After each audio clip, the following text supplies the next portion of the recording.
আসসালামু আলাইকুম গাইস, আপনারা সবাই কেমন আছেন? আমি আলহামদুলিল্লাহ ভালো আছি আপনারা দোয়ায়। আজ আমি নতুন একটি রেসিপি রান্না করেছি, সেটা হলো চিংড়ি মাছের কষা। বড় বড় গলদা চিংড়ি দিয়ে বানিয়েছি। প্রথমে আমি চিংড়ি বেছে ধুয়ে নিয়েছি। তারপরে আমি চিংড়ি কষা করেছি। চিংড়ি কষা করতে যা যা লাগে তা হলো পেঁয়াজ,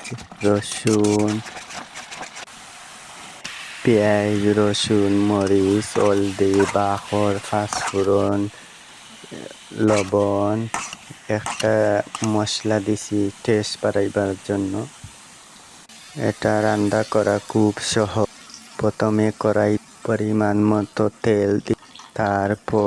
তারপর খাবারের তেলের মধ্যে রসুন লাল লাল করে ভেজে নিই। তারপর ব্লেন্ডার করা পেঁয়াজ পরিমাণ মতো দিই। পেঁয়াজ রসুন কষানোর পরে সব ধরনের মশলা একে একে দিতে হবে। মশলা ভালোভাবে কষে গেলে তাতে সামান্য জল দিতে হবে। জলে বলক উঠে গেলে তারপর চিংড়ি ধুয়ে দিতে হবে। এভাবে রান্না করলে স্বাদ বাড়ে, চিংড়ি মাছের মজা বাড়ে।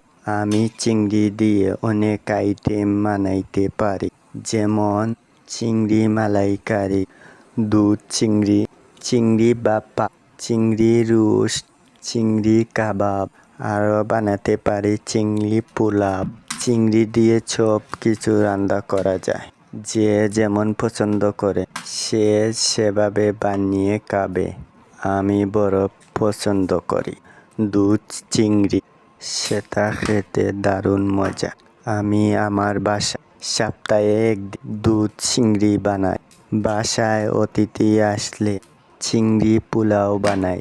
আজকে আমি যেভাবে রান্না করেছি আপনারা সেভাবে রান্না করার ট্রাই করবেন, দেখবেন অত্যন্ত মজা হবে। আর রান্না শেষে একটু ধনে পাতা গাছ থেকে তুলে এনে ছিটিয়ে দিবেন, তাতে দেখবেন রান্নার স্বাদ দ্বিগুণ বেড়েছে।